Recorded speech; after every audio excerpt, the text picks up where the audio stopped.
A day in my life. So medyo pangit yung panahon, hindi siya ganun kakaliwanag, guys.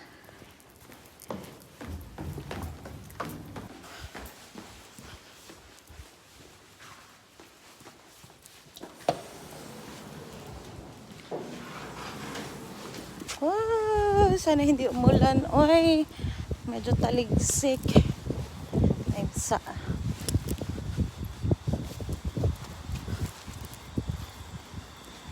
Medyo maambon siya.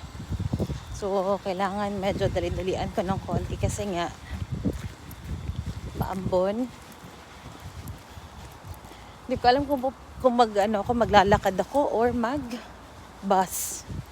Pero kung mag-bus ko, guys, dali lang yun nun kaayo kung maabot sa train station. So, muna mong area, that is our workplace. Medyo dako na siya nga pero mas malaki talaga yung guys, mas malaki yung Cebu IT Park compare dito. Hindi siya ganoon kalaki. Pero tsaka hindi din matataas yung mga building. The reason mas maganda to, guys, kasi hindi delikado. Alam mo yung pag mga ba yung tawag dyan?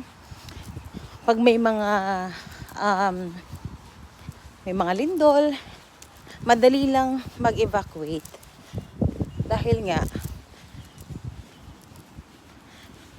nga mababa lang yung building. So, napapansin nyo, hindi ganyan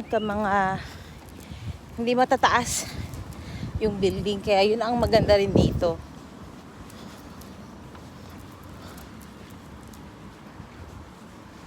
Maglalakad na lang tayo, guys. Samahan nyo na lang ako maglakad.